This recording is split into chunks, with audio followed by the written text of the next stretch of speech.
This is the Steelcase Gesture office chair.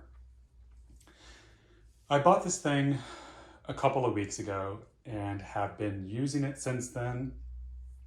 I'm coming from a Herman Miller Aeron chair, just to set expectations as to what I am kind of comparing it to. And I loved the Aeron, but over the years I've gotten curious about trying some different options. I also did not like the fact that the Aeron did not have a built-in headrest.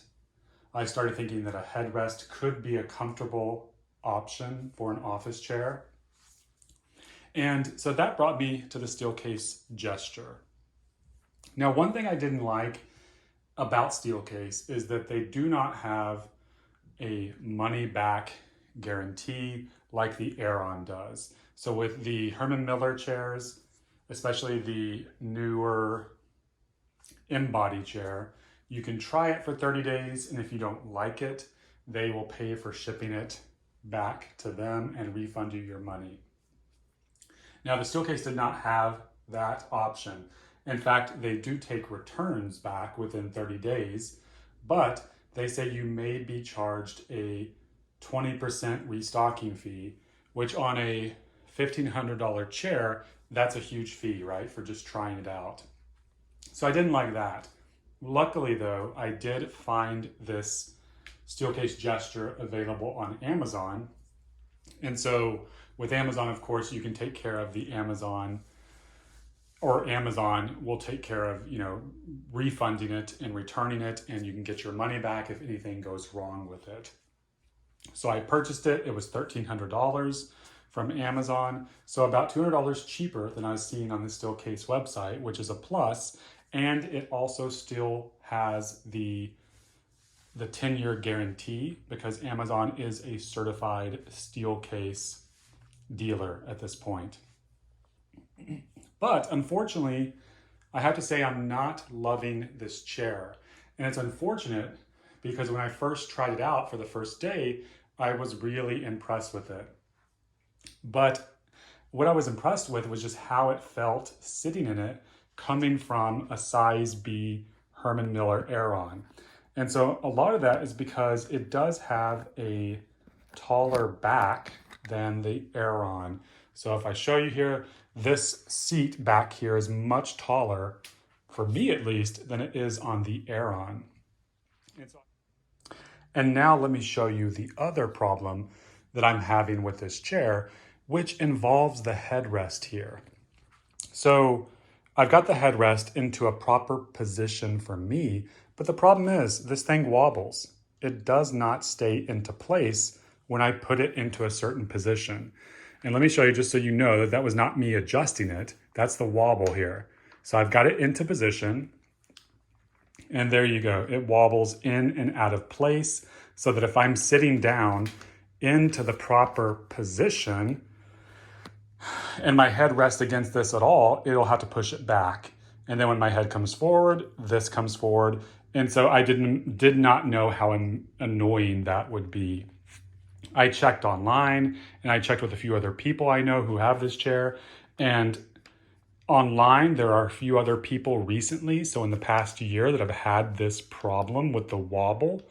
And then I have a friend with an older version of the chair, and he actually didn't have the wobble at all. It was steady, stable, and stayed in position.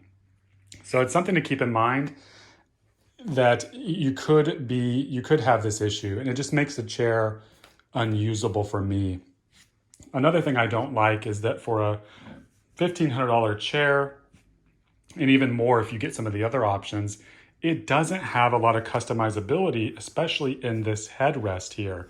So I can move this up and down by adjusting this.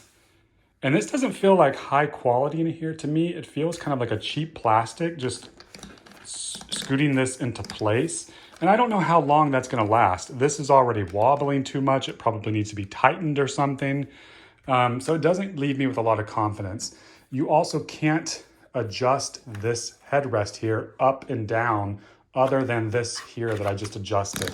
So you can move this up, move it down. but you can't raise this up a lot. So there's not a whole lot of adjustability in here, which I don't love. Also, the plastic on here feels a lot, let me see if I can show you. It feels a lot more cheaper to me and less high quality than the plastic I've seen on the Aeron and experienced. So let's see.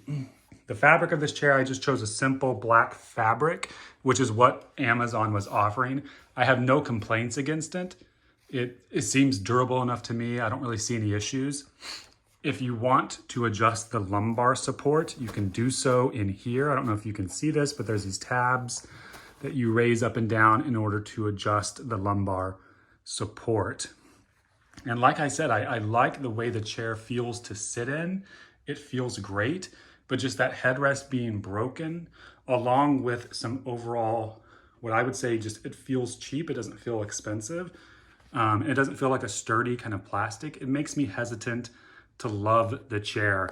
One thing I do like though, of course, is these arms. They do have a lot of adjustability in them, so you can move them in and out, up and down by kind of adjusting this here.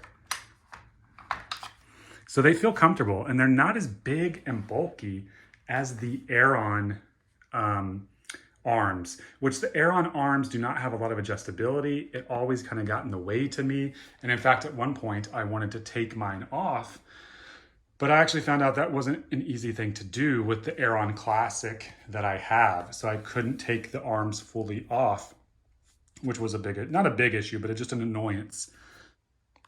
And one other thing that I've heard people complain about, which I have to agree with, is that for such an expensive chair, the Steelcase does not have a lot of adjustability in it. So we can use this lever here to raise it up or down, and you see it's going up. This here actually adjusts the seat, how close it is to the back, if you can see that. So I'm gonna put it back. And that can be good, obviously, if you're taller, you can adjust it for your leg length, the top leg length. And then the other adjustability you have here is kind of locking the position in place as to whether or not when you lean back, it comes back, right? And one thing I want to let you listen to, it does, I don't know, that just sounds like a cheap plastic clicking against itself in there, and it doesn't feel like a sound you should be hearing in such an expensive chair. So that is another indicator that makes me worry about its long-term durability when compared to the Aeron that I've been using, which with the Aeron, everything feels very solid.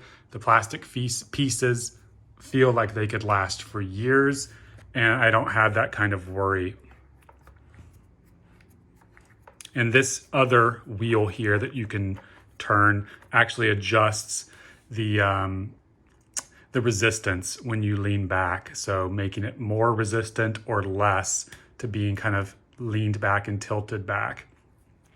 One other thing I did like about this chair, which I can't show since I'm holding the camera here, is that when you lean back in the chair, this does not lean back as well. This is independent, so it's just the chair back that leans back, which I actually liked that, because in my eyes, that kind of keeps your hips a little more open when you're leaning back, which a lot of us these days are all sitting in chairs all day, and hip tightness is a real issue. So I felt like that could actually kind of help your hip tightness.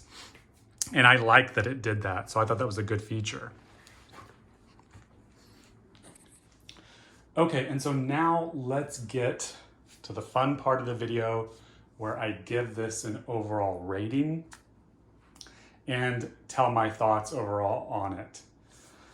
So I'm conflicted about this actually this time. I think I would have to give it a 4 out of 5. And there's a caveat there that I do want to mention.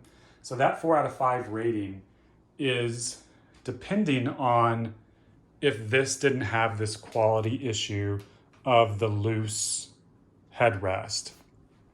If it didn't have that, then that's what the rating would be, a 4 out of 5. And I'm hoping that this loose headrest is just kind of my bad luck, and that a lot of them do not have this, hopefully. So keep that in mind with my rating. But I'm giving it a 4 out of 5 because I don't think it's perfect.